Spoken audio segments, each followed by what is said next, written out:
রমজানে মাঝে মাঝে তারাবির নামাজ ছুটে যায়।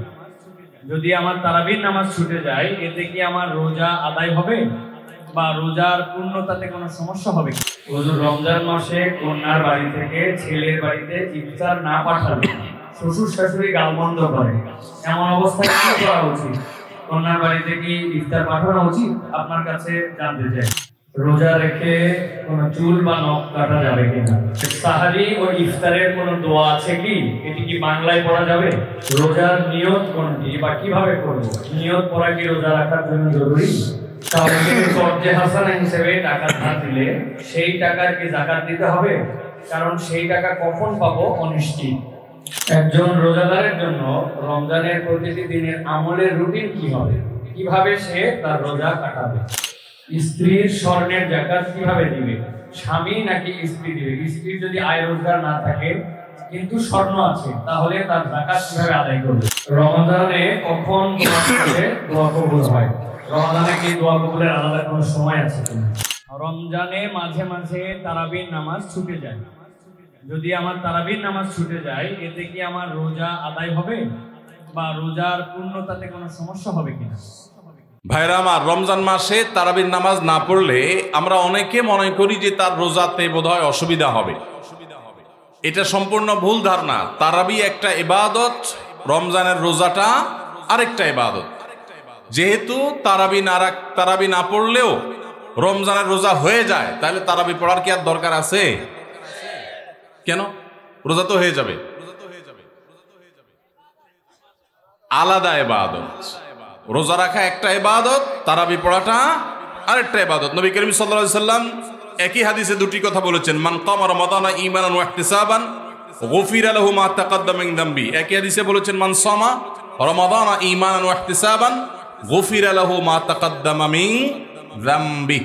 যে ব্যক্তি ঈমান এবং ইখলাসের সাথে রমজানের রোজা রাখবে, আল্লাহ তার পূর্বের গুনাহ মাফ করবেন। যে তারাবি পড়বে তারও পূর্বের গুনাহ মাফ করবেন ইনশাআল্লাহ। এইজন্য ভাইরা, তারাবির নামাজ পড়তে হবে। এটা সুন্নাহ, গুরুত্বপূর্ণ সুন্নাহ, সাধারণ সুন্নাহ না।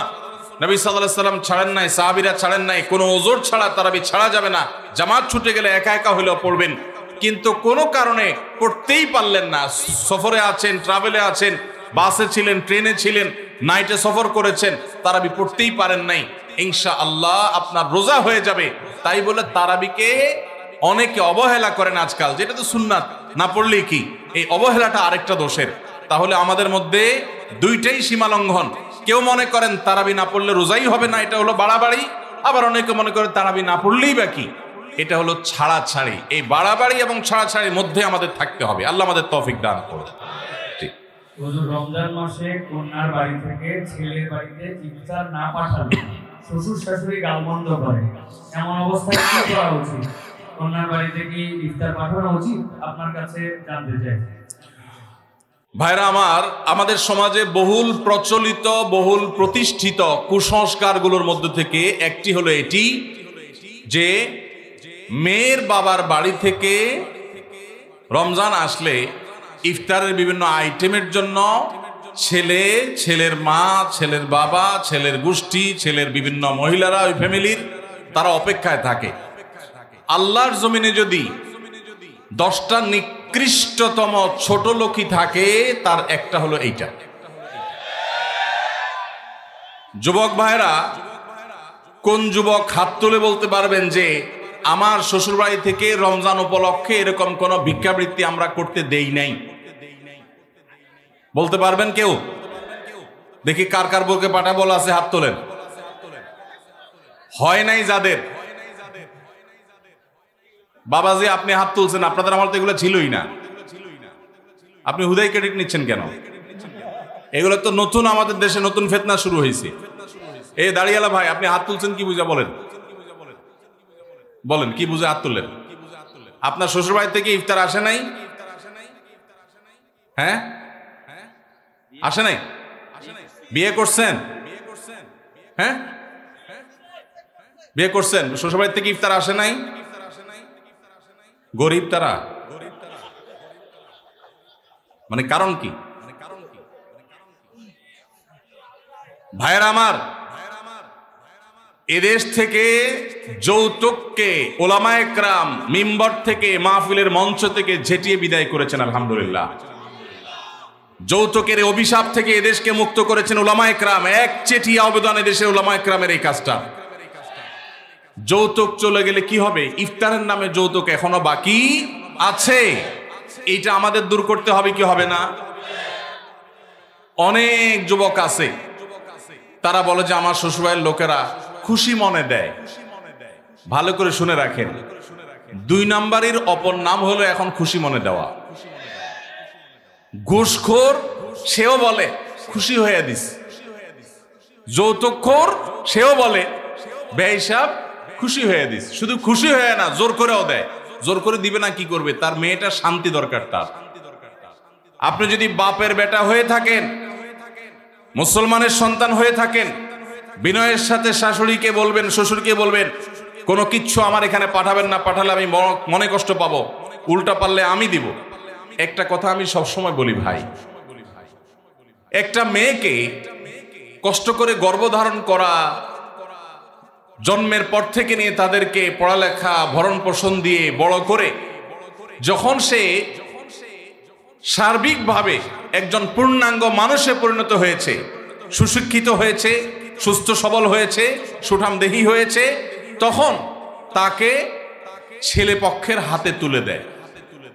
সারা জীবন এই মহিলাটার পেছনে ইনভেস্ট করেছে কে? তার বাবা মা। আর ভোগ করছে কে?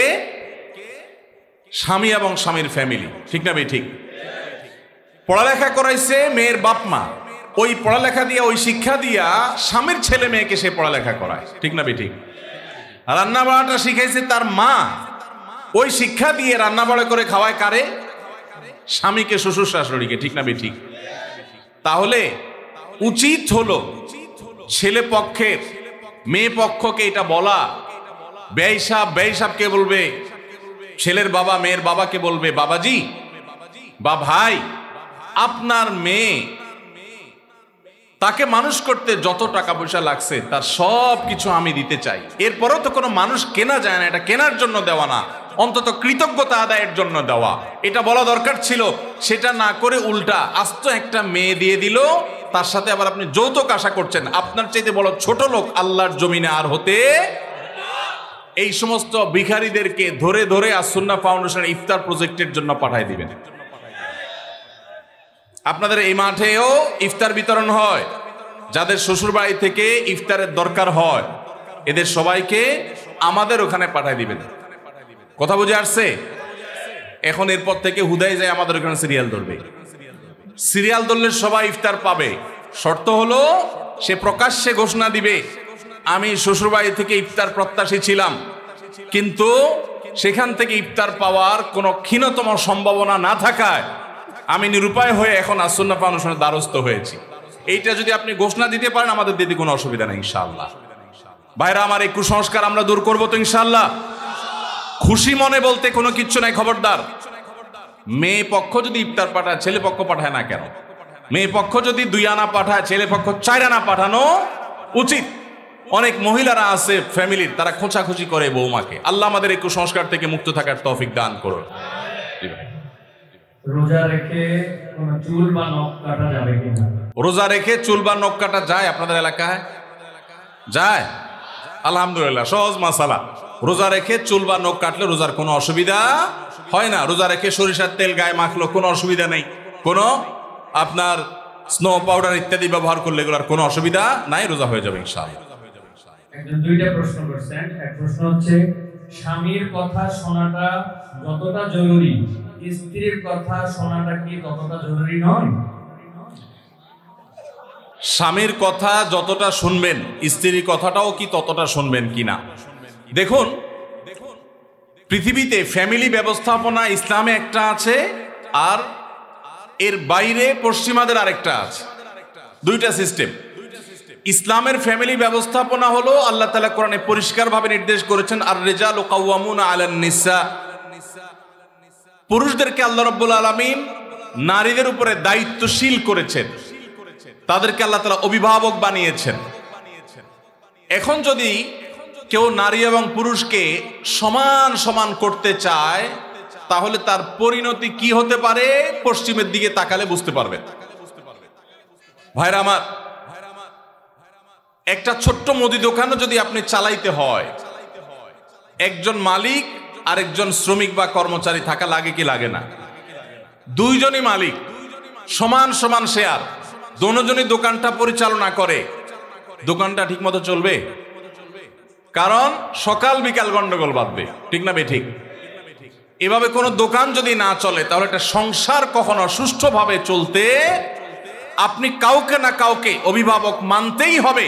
হ্যাঁ, এর মানে এই না যে অভিভাবক যা খুশি তা করতে পারে, জুলুম করতে পারে, অন্যায় নির্দেশ দিলেও সে অধিকার আছে, সেটা ইসলাম বলে না, কখনো বলে না। ভাইরা আমার, আজকের পৃথিবী নারীদেরকে সমান অধিকার দিতে বলে, ইসলাম ন্যায্য অধিকার দিতে বলে। ইসলাম কি দিতে বলে? সমান দিলে সবসময় সমতা হয় না, ন্যায্য দিলে সবসময় সমতা, ন্যায্যতা যেটা যৌক্তিকতা সেটাই হয়। আল্লাহ আমাদেরকে বুঝার তৌফিক দান করুন। মা বোনরা যদি যৌক্তিক কোনো আবদার চাহিদা পেশ করেন, সেটা স্বামী কখনো কখনো শুনতে বাধ্য যদি সেটা তার অধিকারের বিষয় হয়, আর কখনো কখনো বাধ্য না হলেও স্বামীকে আল্লাহ তাআলা উদ্বুদ্ধ করেছেন। নবী করিম সাল্লাল্লাহু আলাইহি সাল্লাম তার স্ত্রী আমাদের মা আয়েশা রাদিয়াল্লাহু তাআলা আনহাকে খেলা দেখতে নিয়ে গেছেন। আম্মা জান রাদিয়াল্লাহু তাআলা আনহা এই হাদিস বর্ণনা করার পরে বলেছেন, ফাকদুরু কদরাল জারিয়াতিল হাদিসাতি সিন্নি আল হারিসাতি আলাল্লাহ বে। ও দুনিয়ার পুরুষেরা, যুবকেরা, স্বামীরা, শুনে রাখো, আল্লাহর নবী সাল্লাল্লাহু আলাইহি সাল্লাম নবী হওয়ার পরও, এত ব্যস্ত মানুষ হওয়ার পরও, তিনি তার স্ত্রী হিসেবে আমি যখন তার কাছে খেলা দেখতে চেয়েছি, তিনি নিয়ে গেছেন। যতক্ষণ পর্যন্ত আমি নিজে বিরক্ত হয়ে উঠে না আসি, ততক্ষণ পর্যন্ত নবী সাল্লাল্লাহু আলাইহি সাল্লাম বসেছিলেন, আমাকে নিয়ে আসেন নাই, বলেন নাই আয়েশা চলো আর কত দেখবা, এটা বলেন নাই। অতএব তোমরা তোমাদের কম বয়স্ক যে সমস্ত স্ত্রীগণ আছেন, তাদের বিনোদনের প্রতি, আনন্দের প্রতি তোমরা খেয়াল রাখবে, এটা আম্মা জান আয়েশা বলেছেন। তাহলে বোঝা গেল, স্ত্রী যদি কিছু চায় সেটা পূরণ করবার জন্য স্বামী যথাযোগ্য চেষ্টা করবেন, যদি অন্যায্য না হয়, অন্যায় না হয়, অযৌক্তিক চাওয়া না হয়। কিন্তু এর মানে এই না যে ইসলাম সবাইকে সমান অধিকার দিয়েছে, সমান অধিকার দিলে মারামারি ছাড়া কিচ্ছু হবে না। পশ্চিমে যান, কোনো সংসার বলতে কিচ্ছু নাই। গত সপ্তাহের কথা, নিউজিল্যান্ডের একটা শহরে অকল্যান্ডে আমাদের এক প্রবাসী বাংলাদেশি ভাই বুয়েটিয়ান, ওনার বাসায় উনি নিয়ে গেলেন ফজর নামাজ পড়ে, মসজিদ থেকে পাশে ওনার বাসা। তো ওনার বাসায় গিয়ে আমি একটু আশপাশে কিছু গাছ টাছ দেখলাম, দেখে বের হচ্ছি। উনি আমাকে দুটা জিনিস দেখালেন। এক হলো বললেন যে ভাই আপনি যে সবজি চাষ করেন ঢাকায়, ওই ভিডিও দেখার পর আমার ওয়াইফের চাপে আমি এই যে লাউ গাছ লাগাইছি, সেই লাউ গায়ে অনেক লাউ ধরছে। চিন্তা করলাম আমরা কাজ করছি এখানে 11,500 কিলোমিটার দূরে, আমল হয়েছে আলহামদুলিল্লাহ 11,500 কিলোমিটার দূরে। তো তার একজন প্রতিবেশী বৃদ্ধ, বয়স 65 থেকে 70 হবে, এই ভদ্রলোকের সাথে আমার পরিচয় করায় বললেন যে আমার নেইবর, আমার প্রতিবেশী। তো আমি বললাম যে তার বাসা যে শুনশান নীরব, ব্যাপার কি? তো বললো যে তার বাসায় কেউ নাই, তার কোনো ফ্যামিলির সদস্য নাই, 20 বছর সে এই বাসাতে আছে, কোনো সদস্য নাই, বয়স 65 থেকে 70, গায়ে দেখি যে ময়লা আবর্জনা লেগে আছে, ভোরবেলা কোত্থেকে কাজ করে আসছে, পরিশ্রম করে খায় দায়। আমি অবাক হয়ে গেলাম। আমাদের দেশে একজন বৃদ্ধ মানুষ 20 বছর ধরে একা একা তিনি উপার্জন করে চলতে হয়, তার দেখভাল করার কেউ নাই, এটা কি কল্পনা করা যায়? আপনি যদি ট্রাভেল করেন সারা দুনিয়াতে দেখবেন বৃদ্ধ বৃদ্ধ মহিলা 60, 65, 70, 80 বছর একা একা ট্রাভেল করছে, কেউ তাদের সাথে নাই। ইসলাম যে পরিবার ব্যবস্থাপনা রেখেছে, এটার উপরে পোদ্দারি করতে গিয়ে গোটা পৃথিবীর বেশিরভাগ দেশগুলো নিঃস্ব হয়ে গেছে। অতএব আমরা যারা আল্লাহর বিধানের সাথে পাল্লা দিতে যাব, তাদের গোল্লায় যাওয়া ছাড়া কোনো উপায় থাকবে না। মেয়েদেরকে ইসলাম সমান অধিকার দিতে বলে না, কোন কোন ক্ষেত্রে ছেলেদের চাইতে বেশিও দিতে বলে, আবার কোন কোন ক্ষেত্রে কমও দিতে বলে, যেখানে যতটুকু প্রয়োজন ততটুকু। অতএব শিয়ানে শিয়ানে সমানে সমানে যদি নড়তে চান, তো ওদের যে অবস্থা হয়েছে, সংসার ভেঙে গেছে, পরিবার ব্যবস্থা ভেঙে গেছে, সে অবস্থা আমাদের হবে। আমি ওই ভাইকে জিজ্ঞেস করলাম, এই লোকটা ফ্যামিলি ছাড়া কেন থাকে? কারো কি একা থাকতে ভালো লাগে? তখন তিনি আমাকে বললেন, ভাই স্বাদে থাকে না, এই জন্য ফ্যামিলি ছাড়া থাকে যে বইয়ের সাথে তো 2 দিনে বেশি 3 দিন বনবে না। নিয়ম হলো, আইন হলো, বেশিরভাগ উন্নত দেশগুলোর আইন একই রকম। 3 বছর যদি বিবাহ লাস্টিং করে, বিচ্ছেদ হলে স্বামীর যা উপার্জন আছে তার অর্ধেক স্ত্রী, স্ত্রীর যা উপার্জন আছে তার অর্ধেক স্বামী পেয়ে যাবে। এই আইনের কারণে মানুষ বিবাহ করতে চায় না। অবৈধ সম্পর্ক দিয়ে সে কাজ সারে, যার কারণে সন্তান হয় না, জেনারেশনের মধ্যে গ্যাপ তৈরি হয়ে যাচ্ছে। আল্লাহ তাআলা আমাদেরকে ইসলামের মতো সুমহান জীবন বিধান দিয়েছেন, এর চেয়ে যৌক্তিক, এর চেয়ে সুন্দর, এর চেয়ে সুখ, এর চেয়ে দাম্পত্য শান্তি আর কোন সমাজে কল্পনা করা যায় না। আল্লাহ তাআলার শুকর সেজন্য। একটা প্রশ্ন এসেছে, সাহারি ও ইফতারের কোনো দোয়া আছে কি? এটি কি বাংলায় পড়া যাবে? ইফতারের আমরা দোয়ার কথা জানি ভাই, ইফতারের একটা কমন দোয়ার কথা আমরা জানি, আরেকটা দোয়া আছে আনকমন যেটা আমরা জানি না। দুইটা দোয়া আমি বলছি। এক নম্বর হলো ইফতারের দোয়া, যেটা কমন আমরা জানি, সেটা হলো আল্লাহুম্মা লাকা সুমতু আলা রিজকিকা আফতারতু। এই দোয়ার অর্থ হলো, হে আল্লাহ, আপনার জন্য আমি সিয়াম সাধনা করেছি, রোজা রেখেছি, আর আপনার উদ্দেশ্যেই আমি ইফতার করেছি, অর্থাৎ আপনার নির্দেশের পালনার্থে আমি ইফতার করেছি। এই যে আল্লাহুম্মা লাকা সুমতু আলা রিজকিকা আফতারতু, এটা ইফতারের একটা দোয়া। আরেকটা দোয়া হলো যাহাবা যামা ওয়াবতাল্লাতিল উরুক ওয়া সাবাতাল আজরু ইনশাআল্লাহ। অনেকে এটা জানেন মাশাআল্লাহ। যাহাবা যামা মানে আমার পিপাসা দূর হয়ে গেছে, ওয়াবতাল্লাতিল উরুক আমার শিরা উপশিরাগুলো সব সিক্ত হয়ে গেছে, ওয়া সাবাতাল আজরু ইনশাআল্লাহ এবং আল্লাহ চাহেন তো এই রোজার বিনিময় আমার জন্য অবধারিত হয়ে গেছে। এই যে দোয়া ইফতারের, এটা কি ইফতারের আগে করবেন না মাঝখানে করবেন না শেষে করবেন? কি বলেন, ইফতারের আগে না শেষে? যারা যারা আগের পক্ষে তারা হাত তোলেন। মাশাআল্লাহ, বহু লোক। ভাইরা আমার, এই দোয়া ইফতারের পরে করবেন, আগে না। অনেকেই এই ভুলটা জানেন, অনেকে মনে করেন যে আগেই করতে হয়, আগে না। ইফতারের দোয়া কখন করবেন? ইফতারের শব্দের অর্থের দিকে খেয়াল করলে তো দেখতে পারেন পিপাসা দূর হয়ে গেছে, শিরা উপশিরা সিক্ত হয়ে গেছে, এটা কি ইফতারের আগে হয় না পরে হয়? তাহলে আল্লাহুম্মা লাকা সুমতু আলা রিজকিকা আফতারতু, আল্লাহ তোমার জন্য রোজা রাখলাম, তোমার রিজিক দিয়ে ইফতার করলাম, এটা কি আগে না পরে? পরে। অতএব এটা ইফতারের পর। তাহলে ইফতারের শুরুতে কি পড়বেন? বিসমিল্লাহ। বিসমিল্লাহ বলে যে কোনো খাবার খান, ইফতারও খাবেন। ইফতার খেয়ে ফেলছেন, 2-4 লোকমা খেয়েছেন, একটু পানি খেজুর খেয়েছেন, তারপরে দোয়া পড়তে পারেন, আর চাইলে একদম শেষ করেও পড়তে পারেন। আর এটা নিজের ভাষায় পড়লেও হয়ে যাবে, কিন্তু সুন্নাত হবে, বেশি উত্তম হবে নবীজির ভাষায় পড়তে পারলে, সরাসরি আরবি টেক্সটটা পড়তে পারলে। আল্লাহ আমাদেরকে তৌফিক দান করুন। রোজার নিয়ত কোনটি বা কিভাবে করব? নিয়ত করা কি রোজা রাখার জন্য জরুরি? নিয়ত তো সমস্ত ইবাদতের জন্য জরুরি, কিন্তু নিয়ত করা জরুরি, নিয়ত বলা জরুরি না। নিয়ত করা এক জিনিস আর নিয়ত বলা আরেক জিনিস। মুখে নিয়ত বলে আর অন্তরে নিয়ত করে, অন্তরে নিয়ত করে আর মুখে নিয়ত বলে। ইবাদতের মধ্যে নিয়ত করা ফরজ। রোজার জন্য নিয়ত ফরজ, নামাজের জন্য নিয়ত ফরজ, কিন্তু নিয়ত বলাটা ফরজ বা সুন্নাত কোনোটাই না। আমরা যে রোজার নিয়ত শুনছি, নাওয়াইতু আন আসুমা গাদান, আছে না? বিভিন্ন আপনার ক্যালেন্ডারেও লেখা থাকে, ভিত্তিহীন। নবী করিম সাল্লাল্লাহু আলাইহি সাল্লামের কোন জয়ীফ জাল হাদিসেও এরকম রোজার কোন নিয়তের কথা কোথাও বর্ণিত হয় নাই। ইসলামের নামে নকল আমল করলে সওয়াব হবে না গুনাহ হবে? খবরদার। এই জন্য আমরা মেহেরবানি করে, আমি কি জন্য ভোর রাতে উঠছি? সারি খেতে উঠছি। সারি খেতে উঠছি মানে কালকে রোজা রাখবো, এটাই তো আমার নিয়ত। মনের ইচ্ছা আছে, ইন্টেনশন আছে, এটাই নিয়ত। মুখে আলাদা নিয়তের উচ্চারণ দরকার নাই। কাউকে কর্জে হাসানা হিসেবে টাকা ধার দিলে সেই টাকার কি যাকাত দিতে হবে? কারণ সেই টাকা কখন পাবো অনিশ্চিত। ভাইরা আমার, অনেক দরকারি একটা প্রশ্ন। আপনি কাউকে লোন দিয়েছেন, হাওলাত দিয়েছেন, কবে দিবে জানেন না, যাকাত দিতে হবে কি হবে না? উত্তর হলো, কোন টাকাই যাকাত মুক্ত থাকবে না যদি সেটা নেসাবকে স্পর্শ করে। এখন ধরুন আপনি আমাকে 1 লাখ টাকা লোন দিয়েছেন, 1 লাখ টাকা কি নেসাব টাচ করে না করে না? করে। 85 গ্রাম রূপা কেনার মতো টাকা থাকলেই নেসাব হয়ে যায়। তো 1 লাখ টাকায় 85 গ্রামের বেশি রূপা কিনা যায়, অতএব এটা নেসাব। নেসাবের মধ্যে যেহেতু আছে, অতএব এই 1 লাখের যাকাত কাউকে না কাউকে দিতে হবে। এখন টাকাটা আমি লোন নিয়েছি আর উনি আমাকে লোন দিয়েছেন। এখন যদি বলেন যে আমার যাকাত দিতে হবে, তো আমি তো টাকার মালিকই না, টাকা তো ওনার। তো এই জন্য যিনি লোন দিবেন যাকাত তিনি দিবেন। এখন একটা প্রশ্ন হয়, ভাই এটা কোনো কথা হইলো? বেচারা টাকা লোন দিছে, হাওলাত দিছে সওয়াবের আশা, আবার তার যাকাতও তার দেওয়া লাগবে, কেমন কথা? উত্তর হলো, ইমানদার লোন দিলে সওয়াব আছে না নাই? কিরকম সওয়াব ধারণা আছে? কে বলতে পারেন লোনের সওয়াব কি? কি সওয়াব বলেন তো? মাশাআল্লাহ মাশাআল্লাহ। এলাকায় মানুষ দেখা যায় বেশ কোরআন হাদিসের ইলম রাখেন। কোন কোন ক্ষেত্রে লোন বা হাওলাত দিলে দান করলে যে পরিমাণ সওয়াব হয় তার চাইতে বেশি সওয়াব হয়। এখন একটা প্রশ্ন ওঠে, এটা আবার কেমন? দান করে দেওয়া মানে তো একসাথে দিয়ে দেওয়া, লোন দেওয়া মানে তো দিলাম আবার নেওয়ার জন্য, তো সওয়াব আবার বেশি কিভাবে হয়?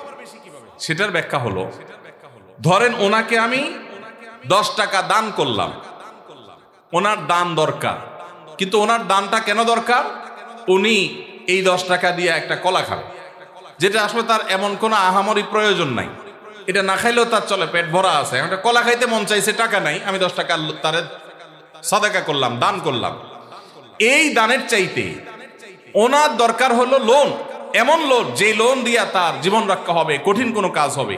এখানে এই দানের চাইতে এই লোন দিলে সেটা সওয়াব আল্লাহর কাছে বেশি হবে। আরো বিভিন্ন ব্যাখ্যা হাদিসের আছে। এই জন্য ভাইরা, লোন যে দিবে সে তো সওয়াব পাবে, বিধায় যাকাত দেওয়ার কারণে তার যে টাকা কমতেছে এতে তার হারাবার কিচ্ছু নাই, এই জন্য তাকেই যাকাত দিয়ে যেতে হবে। এখন কথা হলো, পাওয়ার সম্ভাবনা নাই, যদি এমন হয় যে পাওয়ার সম্ভাবনা, তাহলে যাকাত আপনাকে এখন দিতে হবে না, একসাথে পাইলে যে ক বছরে যাকাত দেন নাই সেগুলো দিতে হবে। আর যদি কখনো না পান তাহলে না দিলে কোনো গুনাহ হবে না। জি। একজন রোজাদারের জন্য রমজানের প্রতিটি দিনের আমলের রুটিন কি হবে, কিভাবে সে তার রোজা কাটাবে? মাশাআল্লাহ, আমাদের একটা নতুন বই বের হয়েছে এবার, সেটা হলো মাহে রমাদানের 27 আমল। এই যে বইটা একটা হাতের সামনেও আছে, মাশাআল্লাহ। এটা মূলত আমাদের একটা বক্তব্যের নির্যাস। এর আগে সোনাইমুড়িতে একটা বক্তব্যে আমরা মাহে রমজানের উপরে একটা গবেষণা করে 27টা আমল কোরআনের আলোকে বের করেছি, সেটা উপস্থাপন করেছি, পরে এটাকে বই আকারে আনা হয়েছে। এখানে রমজানে আপনি কি কি করবেন তার সবগুলোর তালিকা দেওয়া আছে। অতএব এটার আলোকে আপনি আমল করতে পারেন, চাইলে ভিডিও বক্তব্যটা শুনে নিতে পারেন। একবার সকাল থেকে রাত পর্যন্ত একটা সুনির্দিষ্ট রুটিনের মধ্য দিয়ে কাটাবেন, আর কিচ্ছু করতে পারেন না পারেন, শুধু একটা কথা বলে যাই, রমজান মাসে ফরজ রোজা রেখে অন্তত কোনো প্রকার হারাম কাজ, গুনাহের কাজ করবেন না। বাস এটুকু যদি করতে পারেন, ইনশাল্লাহ আপনার রমজান সাকসেস। চেষ্টা করা যাবে না ইনশাল্লাহ? একটা কাজ যদি করতে পারেন আপনার রমজান ইনশাল্লাহ সফল। সেটা হলো ফরজ রোজা রাখলেন, 5 ওয়াক্ত নামাজ তো ফরজ পড়বেনই, ফরজ কাজগুলো করলেন, আর গুনাহ থেকে বেঁচে থাকলেন, কোনো হারাম কাজ করলেন না, ঝগড়াঝাটি করলেন না, মিথ্যা বললেন না, চগলখড়ি করলেন না, গীবত করলেন না, কাউকে ঠকাইলেন না, 2 নম্বর কাজ করলেন না।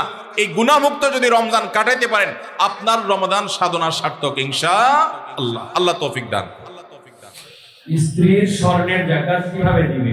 স্বামী নাকি স্ত্রী দিবে? স্ত্রীর যদি আয় রোজগার না থাকে কিন্তু স্বর্ণ আছে, তাহলে তার যাকাত কিভাবে আদায় করবে? ভাইরা আমার, স্ত্রীর স্বর্ণের যাকাত কে দিবে? স্ত্রীর স্বর্ণের যাকাত দিবেন যিনি স্বর্ণের মালিক। এখন প্রশ্ন হলো, স্ত্রীর স্বর্ণের মালিক কে? কে বলে স্ত্রী? আপনি দিয়ে দিয়েছেন একসাথে? ঠিক আছে, এদিকে একবার বলছেন স্বামী, আমার ভাই মুফতি মোহাম্মদ আলী ভাই বলছেন স্ত্রী। ভাই, উনি মুফতি মানুষ বলে ফেলছে, আমি কেমনে ওনারে ভুল বলি?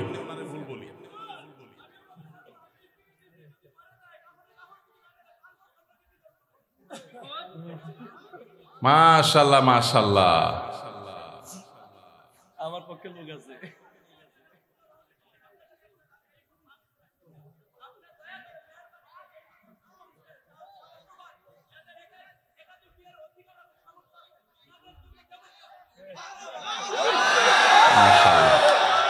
যুবক পোলাপান একটাই পায় না, আপনি কোন একাধিক? আমরা একটা চিন্তা শেষ হয়ে যেতেছি, একটারে বাপ মা বিয়ে করেন, আপনি কোন একাধিক বিয়ে করেন? আল্লাহ তাআলা যুবকদের একটা বিয়ে অন্তত ব্যবস্থা করুক, এরপরে যার সাধ্য তৌফিক থাকবে শর্ত সাপেক্ষে সে ইনসাফ করতে পারলে একাধিক করবে। যাই হোক ভাই, বউয়ের স্বর্ণের মালিক কি বউ না স্বামী? এটা নির্ভর করে যে স্বামী আসলে তাকে দিলে কিভাবে দিয়েছে। ধরুন এটা স্বামী দিছে বা বাপের বাড়ি থেকে পাইছেন, স্ত্রীকে যদি দিয়ে দেন তাহলে তার মালিক স্ত্রী, এবং সেটা যাকাত তাকে দিতে হবে। আর যদি স্ত্রীকে না দিয়ে দেন, ব্যবহার করতে দেন, যে ঠিক আছে আপনাকে ব্যবহারের জন্য দিলাম, তাহলে সেক্ষেত্রে মালিক হবে স্বামী। এটা ক্লিয়ার করতে হবে। এখন মুশকিল হলো, স্বামী স্ত্রী যদি এগুলো নিয়ে আলাপ উঠায়, আমাদের দেশে আমরা এত ভালো, মানে অতি ভালো যেটাকে বলে, বউ যদি এখন যায় ঘরে যদি জিজ্ঞেস করেন স্বামীরে, আর বউরে জিজ্ঞেস করেন যদি যায়, আচ্ছা বলো তো দেখি তোমার এই স্বর্ণগুলো আসলে মালিকটাকে? সাথে সাথে সে বলবে, ব্যাপার কি, তোমার মাথায় এই চিন্তা কেন আসলো, কাহিনী কি, তুমি কি ডানে বামে কোনো চিন্তা ভাবনা করছো, কি ব্যাপার? আমরা কত সরল সহজ চিন্তা করেন। একটা সম্পদের মালিকানা ক্লিয়ার হওয়া লাগবে কি লাগবে না? স্ত্রীকে যদি জিজ্ঞাসা করেন, আচ্ছা তোমার যে স্বর্ণগুলো আছে এগুলো আসলে মালিক কি তুমি না আমি, কে? অবশ্য আজকাল মেয়েরা এগুলো বলবে না, বেশিরভাগ মেয়েরা বলবে, বলো কি, তোমার সন্দেহ হয় আমি যে ব্যাপারে কোনো সন্দেহ আছে? যদি স্ত্রী মালিক হয় তাহলে স্বর্ণের জাকাত স্ত্রীকে দিতে হবে। আর যদি আপনি স্ত্রীকে ব্যবহার করতে দেন, বলেন যে তুমি ব্যবহার করো, আমি চাইলে যে কোনো সব বিক্রি করে ফেলবো, তাহলে সেক্ষেত্রে আপনাকে জাকাত দিতে হবে। এখন মুশকিল হলো, বেশিরভাগ ক্ষেত্রে এই সমস্ত ইস্যুতে আমরা চিটারি করি অনেকে। কিভাবে? স্ত্রীকে দিছে, তার ধান্দা আছে বিদেশে যাওয়া লাগলে ভিসা পাওয়া গেলে বিক্রি করে দিবে, ওইটা বললে তো বউ খেপে যাবে, এই জন্য ডাইরেক্ট কিছু বলে না, পাম্পট দিয়ে হুদাই মিশা কথা বলে তারে খুশি করে। আবার যখন দরকার হয় তখন যা বিক্রি করে ফেলে, আছে না নাই? তো এই দুই নাম্বারই করা চলবে না, ক্রিস্টাল ক্লিয়ার হতে হবে। আরবিতে একটা প্রবাদ আছে, তাআমালু কালা জানিব ওয়া তাআশারু কালা কারিব। আর্থিক লেনদেন হবে অচেনা মানুষের মতো, আর সাধারণ আচার আচরণ হবে সবার সাথে চেনা মানুষের মতো। এই জন্য ক্লিয়ার করবেন। এখন প্রশ্ন হলো, স্ত্রী যদি স্বর্ণ মালিক হয় উনি কোত্থেকে জাকাত দিবেন? তার তো উপার্জন নাই। উত্তর হলো, তিনি প্রয়োজনে স্বামীর থেকে নিয়ে দিবেন। স্বামীকে রিকোয়েস্ট করে বলবেন, তুমি আমারটা আদায় করো, যে কোনো ভাবে করবেন, বা স্বর্ণের কোনো একটা অংশ সেল করবেন, কোনো না কোনো ভাবে তাকে জাকাত আদায় করতে হবে। স্বর্ণের মালিক মানে তিনি ধনী, অতএব প্রয়োজনে স্বর্ণের কিছু অংশ বিক্রি করে হলেও তাকে জাকাত দিতে হবে। তবে স্বামী যদি আদায় করে জাকাত আদায় হয়ে যাবে, স্ত্রী যদি সেটা জানে যে উনি আদায় করছে। জি। রমাদানে কখন দোয়া করলে দোয়া কবুল হয়? রমাদানে কি দোয়া কবুলের আলাদা কোনো সময় আছে কিনা? রমাদানে কখন দোয়া করলে দোয়া কবুল হয় ভাইরা? নবী সাল্লাল্লাহু আলাইহি সাল্লাম বলেছেন, সালাতুন লা তুরাদ্দু দাওয়াতুহুম, তিন ব্যক্তির দোয়া ফেরত দেওয়া হয় না। এর ভিতরে এক ব্যক্তি হলেন ওই ব্যক্তি যেই ব্যক্তিকে আল্লাহ তাআলা রোজা রাখার তৌফিক দিয়েছেন। as-সাইমু হাত্তা ইফতির, ইফতার আগ পর্যন্ত রোজাদারের দোয়া কবুল হয়। কিন্তু স্পেশালি ইফতারের আগের টাইমটা দোয়া কবুল হয়, যে টাইমে আমরা ছোলা মুড়ি মিশানোতে ব্যস্ত থাকি, ওই টাইমটাতে দোয়া কবুল হয়। এই জন্য ছোলা মুড়ি যা মিশানো দরকার আগে মিশায়া সূর্য ডুবার আগে 10-15টা মিনিট মনোযোগ দিয়ে দোয়া করবেন ইনশাআল্লাহ। রমাদানে কিভাবে আল্লাহর কাছ থেকে ক্ষমা পাবো? গুনাহ মাফের সবচেয়ে বড় মাধ্যম কি? কিভাবে ক্ষমা চাইলে সব মাফ হয়, মেহরবানি করে জানাবেন। ভাইরা আমার, ক্ষমা চাওয়ার জন্য আল্লাহর কাছে অনুতপ্ত হতে হবে, যে আল্লাহ যত গুনাহ করেছি আপনি মাফ করে দেন। তওবা করতে হবে, লজ্জিত হতে হবে, অনুতপ্ত হইতে হবে। এরপরে কায় মনোবাক্যে অন্তর অন্তঃস্থল থেকে আল্লাহর কাছে দোয়া করতে হবে মাফ পাওয়ার জন্য। এবং বিশেষ করে সাহরির সময়, ভোর রাত, দোয়া কবুলের সময়গুলো বেশি বেশি করে দোয়া করে ক্ষমা চাইতে হবে, ক্ষমা নিতে হবে। ইফতারের আগ মুহূর্তটা এটা দোয়া কবুলের সময়, তো সেই মুহূর্তটা বিশেষভাবে দোয়া করতে হবে। দোয়া কবুলের যে শর্তগুলো আছে, হালাল উপার্জন, কায় মনোবাক্যে দোয়া করা, মনোযোগের সাথে দোয়া করা, চোখের পানি ফেলে দোয়া করা, সেগুলো করলে আশা করা যায় আল্লাহ তাআলা ক্ষমার দোয়াও কবুল করবেন। আমি একজন ট্রাক ড্রাইভার, আমার পরিবার এবং সন্তান আছে, কিন্তু আমার স্ত্রী আমার কথা শোনে না, আমার করণীয় কি? ভাইরা আমার, মা বোনরা স্বামীদের কথা না শোনা, স্ত্রীরা স্বামীদের কথা না শোনা, এটা একটা ব্যাধিতে পরিণত হয়েছে।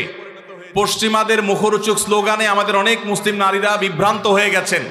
মনে রাখবেন, কোন নারী যত রকম ইবাদত বন্দেগী করুক, তিনি যদি স্বামীর সাথে সবসময় আড়াআড়ি করা, স্বামীকে ইগনোর করা, তাকে অমান্য করার মানসিকতা তার মধ্যে তৈরি হয়, তাহলে তিনি কখনো নেককার মুসলিম নারী হতে পারেন না। যে ভাই এই প্রশ্ন করেছেন তাকে বলবো, বিয়ের আগে এটা ভাবা দরকার ছিল যে এই মেয়ের মধ্যে আল্লাহর ভয় আছে কিনা। যদি কেউ মুত্তাকি হয়ে থাকে, সত্যিকারে মুসলিম হয়, আল্লাহ ভীরু হয়, তিনি কখনো স্বামীর অবাধ্য হতে পারেন না। কোনো বিষয় নিয়ে মনোমালিন্য হতে পারে, মতভিন্ন হতে পারে, কিন্তু তাই বলে অবাধ্য হওয়া যেটা বলে সেটা হতে পারে না।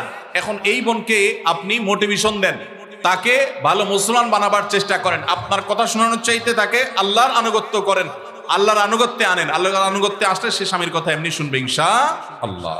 পরিচিত এক হিন্দু বোনের প্রশ্ন, যে সন্তানটা মুসলিম বাবা মার ঘরে জন্ম হয় সে সাধারণত মুসলিম হিসেবে জীবন অতিবাহিত করে, আর যে সন্তান হিন্দু বাবা মার ঘরে জন্ম নেয় সে সনাতনী ধর্মে দীক্ষিত হয়।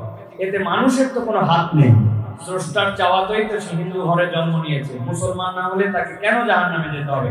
তার জন্য ধর্মান্তরিত হওয়া কি সহজ কথা? ঠিকানা দেবিদ্বার, কুমিল্লা। ধন্যবাদ। যেই হিন্দু বোন প্রশ্ন করেছেন সেই বোনকে আমি বিনয়ের সাথে বলতে চাই, আল্লাহ রাব্বুল আলামিন আমাদের প্রত্যেককে বিবেক দিয়েছেন। যাকে আল্লাহ বিবেক দেন নাই, যিনি মানসিকভাবে সুস্থ নন, সেই লোকটা এই জবাবদিহিতার আওতায় নাই। আল্লাহ যাকে সুস্থ বিবেক দিয়েছেন তাকে তার বিবেক সত্যের প্রতি অনুসন্ধান করার, সত্যের পথ খুঁজে বের করার শক্তি সামর্থ্য দিয়েছেন। এটা ঠিক যে মুসলিম পরিবারে জন্মগ্রহণ করার কারণে একজন শিশু একটা অ্যাডভান্টেজ পায় ইসলাম গ্রহণ করবার জন্য। একজন শিশু তিনি অন্য ধর্মাবলম্বী মা বাবার ঘরে জন্মগ্রহণ করার ফলে সে এই অ্যাডভান্টেজটা পায় না, এটা ঠিক। কিন্তু আল্লাহ যে তাকে বিবেক বুদ্ধি দিয়েছেন সেই বিবেক বুদ্ধি খরচ করা তার কর্তব্য। তার কাছে ইসলামের দাওয়াত যদি পৌঁছে থাকে, ইসলাম যে একমাত্র সত্য ধর্ম সেই আহ্বান যদি পৌঁছে থাকে, আল্লাহ কোরআনে বলেছেন ইন্নাদ-দীন ইনদাল্লাহিল ইসলাম, ইসলাম হলে আল্লাহর কাছে একমাত্র মনোনীত দিন। আল্লাহ বলেছেন ওমান ইয়াবতাগি গায়রাল ইসলামি দীনান ফালান ইউকবালা মিনহু, যে ব্যক্তি ইসলাম ছাড়া অন্য কোন ধর্মকে দ্বীন হিসাবে গ্রহণ করবে সেটা আল্লাহর কাছে অ্যাকসেপ্ট হবে না। এই যে অ্যাকসেপ্টেড হবে না দিন ছাড়া অন্য, ইসলাম ছাড়া অন্য কোনো কিছু, এই দাওয়াত পৌঁছার পর তার দায়িত্ব হয় তার বিবেককে খরচ করা, এটা আসলেই সত্য দিন কিনা সেটা অনুসন্ধান করা। সে এতটুকু যদি না করে তাহলে সে তো আল্লাহর কাছে দায়ী হবে। হ্যাঁ, যেটা আপনি বলেছেন যে অপাপ করেছে, আল্লাহ তাআলা এই কঠিন কাজটা করার কারণে তার সব মাফ করে দিবে। আল ইসলামু ইয়াহদিমু মা কানা ক্বাবলাহু, ইসলামের আগে সবগুলো আল্লাহ তাআলা মাফ করে দিবেন, কারণ সেই কঠিন কাজটা করেছে। মুসলমানকে তো এরকম আল্লাহ তাআলা তার পুরো প্রোফাইল ডিলিট করে দেওয়ার মতো কথা বলেন নেই। এটা নতুন ইসলামে যারা আসবেন তাদের জন্য রয়েছে। আর যারা খ্রিস্টানদের সম্পর্কে আল্লাহ বলেছেন আহলে কিতাবদের সম্পর্কে যে তারা যদি ইসলামে আসে তাদেরকে ডাবল সওয়াব আল্লাহ তাআলা দিবেন, কষ্ট হবে, ফ্যামিলির বিরুদ্ধে তাকে যেতে হবে। এই জন্যই তো আল্লাহ তাআলা এই রিওয়ার্ডগুলো তাকে দিচ্ছেন। আল্লাহ আমাদের সবাইকে হেদায়েত লাভ করার তৌফিক দান করুন।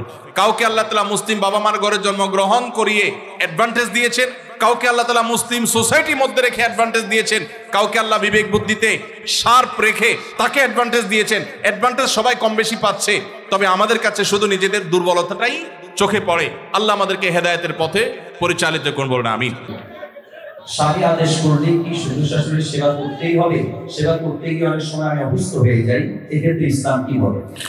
ভাইরা আমার, স্বামী যদি আদেশ করে যে আমার বাবা মার খেদমত করো, এখন বোনের প্রশ্ন হলো আমি অসুস্থ হয়ে গেলেও কি স্বামীর সে নির্দেশ মানতে হবে কিনা? উত্তর হলো না। যদি এই পর্যায়ের হয় যে আপনি শ্বশুর শাশুড়ির সেবা করতে গিয়ে আপনি সুস্থ না থাকেন, এই পর্যায়ের আপনার সেবার প্রশ্ন আসে, তো আপনি নিজেকে অসুস্থ করে ফেলে তারপরে শ্বশুর শাশুড়ির খেদমত করতে হবে, এত কঠিন নির্দেশ ইসলাম আপনাকে দেয় নাই।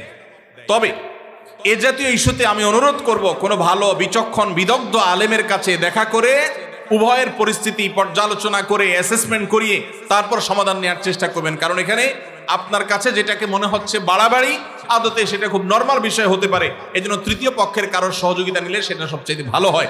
এই প্রশ্নোত্তরের সংক্ষিপ্ত সেশনে আমরা অল্প কথা উত্তর দিয়ে গেলে আপনার ভুল বোঝার সম্ভাবনা আছে। সেজন্য কোনো দক্ষ আলেমের কাছে, বিচক্ষণ ইমাম সাহেবের কাছে গিয়ে দুজন মিলে তারপরে পুরো অবস্থা জানাবেন। শরীয়ত মৌলিকভাবে মেয়েদের জন্য শ্বশুর শাশুড়ির খেদমত করাকে ফরজ ওয়াজিব করে নাই, কিন্তু স্বামীর প্রতি তার যে শ্রদ্ধা ভালোবাসার দাবি আছে, সেই দাবি থেকে যে স্বামীটা সারাদিন আমার সংসার সন্তানের উন্নতির জন্য কষ্ট করে, সেই স্বামীটার অগোচরে তার উপরে কর্তব্য তার বাপ মার সেবা করা। তিনি যেহেতু আমার কাজে গেছেন, আমি তার জন্য একটু হেল্প করলাম, তার হয়ে একটু কাজ করলাম। তাছাড়া মা বাবার মতো বয়সী মানুষ, তারা যখন আশেপাশে তাদের সেবা করার মানসিকতা থাকা দরকার। কিন্তু সেই সাথে এটাও ঠিক যে আমাদের সমাজে অনেক শ্বশুর শাশুড়ি আছে আস্ত জোয়ান তাগড়া সুস্থ সবল, এরপরও সে আশা করে বসে থাকে বৌমার সব করে দিবে। এটা খুব বাজে একটা অভ্যাস। অনেক শ্বশুর শাশুড়ি আছে তারা মনে করে বৌমা ঘরে আসছে মানে হলো কাজের মেয়ে ঘরে আসছে, অতএব আমাদের এটা বাই ডিফল্ট পাওনা হয়ে গেছে। এটা খুবই বাজে একটা উদাহরণ। শ্বশুর শাশুড়িদেরও আল্লাহর কাছে বিচার আছে, তারা জুলুম করলে, সীমালঙ্ঘন করলে তাদেরও দায় আল্লাহ তাআলার কাছে থাকবে। নিজের মেয়েটা তাকে দিয়ে কোনো কাজ করায় না, আরেক ঘরের মেয়ে আসছে তাকে দিয়ে সারাদিন গাদা খাটনি করা, এটা জুলুম। অতএব জুলুমও করা যাবে না, আবার বোনরা শ্বশুর শাশুড়িদেরকে ইগনোরও করবেন না। আল্লাহ তাআলা আমাদেরকে আল্লাহর নির্দেশকে যথাযোগ্যভাবে মানার তৌফিক দান করুন। বেনামাজি মানুষ মৃত ব্যক্তিকে গোসল করাতে পারবে কিনা? মৃত ব্যক্তিকে বেনামাজি গোসল করাইলে গোসল হয়ে যাবে, কোনো অসুবিধা হবে না। তবে সন্দেহাতীতভাবে এটা মুসলমানদের কর্তব্য। কোন এলাকাতে কেউ মারা গেলে যারা দিনদার মুসলমান তারা তাকে কবরস্থ করবে এবং তার দাফন কাফনের ব্যবস্থা করবে। কোনো বেনামাজি করলেও আদায় হয়ে যাবে ফরজটা সবার পক্ষ থেকে ইনশাআল্লাহ। বিভিন্ন অ্যাপ ব্যবহার করার কারণে পয়েন্ট দেওয়া হয়ে থাকে, এইসব পয়েন্ট ব্যবহার করে বিভিন্ন অফার দেওয়া যায়। ভাইরা আমার, যদি কোনো অ্যাপস ইউজ করলে আপনাকে পয়েন্ট দেয়, সেই পয়েন্ট আপনি এক্সচেঞ্জ করে কোনো সুবিধা নেন, কোনো টাকা পয়সা পান, এটা জায়েজ হবে এই শর্তে যে সেই অ্যাপটা যদি হারাম কিছু না হয়, সেটা ব্যবহার করলে যদি কোনো গুনাহের কাজ না হয়, তাহলে আপনি এটা করতে পারেন। আজকাল অনেক জুয়ার অ্যাপস বের হয়েছে, অনেক হারাম অ্যাপস আছে, সেগুলো এ ধরনের অফার দিয়ে থাকে, সেগুলো অ্যাপস ব্যবহার করাটাই ইটসেলফ একটা হারাম কাজ। অতএব সেখান থেকে পয়েন্ট নিয়ে উপার্জন করলে সেটা হারামই হবে। অতএব আপনি কোন অ্যাপস ব্যবহার করছেন আর কি পয়েন্ট দিচ্ছে আপনাকে, সেটা হলো দেখার বিষয়। বাথরুমে ওযু করার বিধান কি?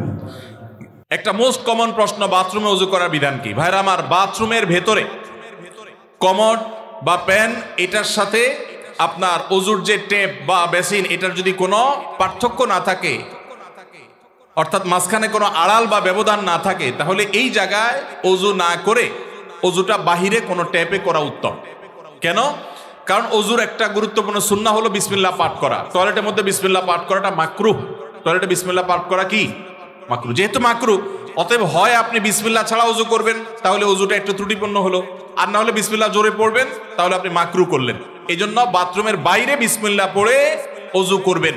পাও ধোয়াটা বেসিনে ধোয়ার ব্যবস্থা নাই, ভেতরে যায় ধুলেন, বাস, তাহলে হয়ে গেল। আর যদি বাহিরে কোনো বেসিন না থাকে, কোনো টেপ না থাকে, তাহলে টয়লেটের ভিতরেই ওযু করতে পারবেন, কিন্তু বিসমিল্লাহটা মনে মনে বলবেন।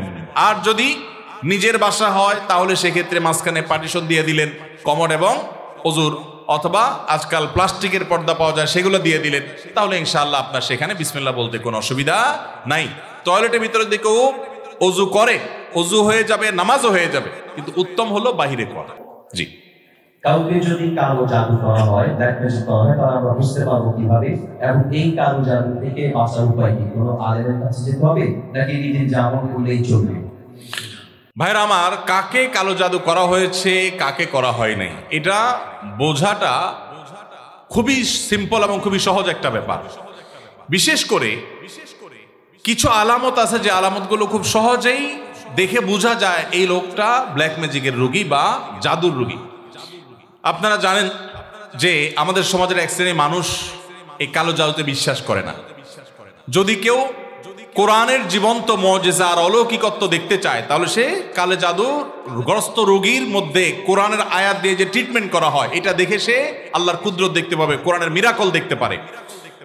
তো কালো জাদু এটা কোনো মানুষকে আক্রান্ত করলে সচরাচর সাধারণত কোনো ওষুধে কোনো কাজ হয় না, কোনো চেক আপে কোনো রোগ ধরা পড়ে না, দিন দিন অসুস্থ হয়ে যায়, খুব ভয়ঙ্কর একটা পর্যায়ে চলে যায়। একটি বর্ণনা আছে, কালো জাদু এটা মানুষকে কবর পর্যন্ত আর ওঁটকে পাতিল পর্যন্ত নিয়ে যায়, তার মানে শেষ করে ফেলে দেয়, নানা রকমের ক্ষতিগ্রস্ত মানুষকে করে। এবং আজকাল আপনারা দেখেছেন অনেকেই বিভিন্ন ফুটবল টিমের ভালো ভালো খেলোয়াড়দেরকে কালো জাদু করা হয়, এবং এগুলো নিয়ে ইন্টারন্যাশনাল মিডিয়াগুলোতে বেশ ফলাও করে আপনার নিউজ প্রকাশ করা হয়, এবং সমস্ত দুনিয়াতে মানুষের কাছে ওপেন সিক্রেট এখন যে বড় বড় খেলোয়াড়দেরকে ব্ল্যাক ম্যাজিক করা হয়, এবং সেটার যে প্রভাব হয় সেটাও মানুষের কাছে দিনের আলো মতো পরিষ্কার। তাহলে আমার বুঝতে অসুবিধা কোথায়? বরং কোরআন যেটার কথা বলেছে সেটা বাস্তবায়ন দেখতে পেরে আমার ঈমান আরো বেড়ে যাওয়ার কথা। কিছু মানুষ আছে যে কোনো রোগ ধরা পড়ে না, কিন্তু অসুস্থ হয়ে যাচ্ছেন, অস্বাভাবিক পর্যায়ে হয়ে যাচ্ছেন, এরকম বিষয়গুলো কালো জাদুর আক্রান্ত হওয়ার আশঙ্কা অনেক বেশি। ঠিক একইভাবে অনেকের অতিরিক্ত হাই আসে, সীমাতিরিক্ত হাই আসে। হাই তোলাটা কিছু একটা লিমিটেশন আছে, যে এই পর্যন্ত হাই তোলা এটা স্বাভাবিক, কিন্তু যখন অস্বাভাবিক পর্যায়ে পর্যন্ত চলে যাবে, তখন সেটা কোনো কোনো ক্ষেত্রে ব্ল্যাক ম্যাজিকের রোগী হওয়ার আলামত থাকে। দিন দিন শুকায় যাওয়া, নানা রকমের পরিস্থিতি আছে। সবচেয়ে বড় পরীক্ষা করার উপায় হলো সূরা বাকারা সহ বিভিন্ন রুকিয়ার অ্যাপস চালু করে দিলে, ভিডিও চালু করে দিলে, তেলাওয়াত চালু করে দিলে, যদি এটা শোনা পরে অস্থির হয়, পেরেশান হয়, তাহলে এই লোকটার মধ্যে কালো জাদুর আশঙ্কা অনেক জোরালো, যে সে সহ্য করতে পারে না তেলাওয়াত। একজন সাধারণ মানুষ, মুসলমান সহ্য করে, কিন্তু সে তেলাওয়াত বন্ধ করতে বলে, আজান সহ্য করতে পারে না। এরকম বিষয়গুলো সাধারণত ব্ল্যাক ম্যাজিক কাউকে করা হয়েছে তার একটা আলামত হয়। সবচেয়ে ভালো হয় ভালো কোনো রাকির কাছে গেলে তারা এটাকে অ্যাসেসমেন্ট করতে পারে বিভিন্নভাবে, এবং ধরা পড়ে যে তার কালো জাদু হয়েছে কি হয় নাই। আজকাল এই আপনার রাকিদের নামে অনেক লোকজন আছে যারা কবিরাজি করে, উল্টাপাল্টা পদ্ধতি করে, ভালো মানুষও কালো জাদুর রোগী বানায় দেয়।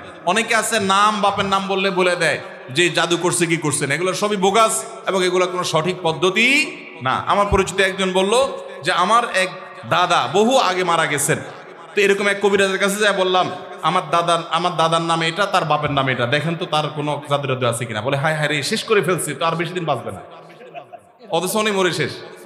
তো এরকম বন্ডামি ভাওতাবাজিও আছে। এই জন্য যারা কোরআন হাদিসের আলোকে রুকিয়া করে, ঝাড়ফুঁক করে, এরকম মানুষদের শরণাপন্ন হবেন। এই সমস্ত প্রশ্ন উত্তর দেওয়ার কারণে আমার কাছে সব ঝাড়ফুঁক নিতে আসে। আমি কোনো রাখি না ভাই, আমি নিজে অন্যদের কাছে ঝাড়ফুঁকের আমলটা নিতে হয়, অ্যাডভাইসটা নিতে হয়। ভাইয়ের আমার মনে হয় শেষ করা দরকার নাকি? আচ্ছা, শেষটা বলেন।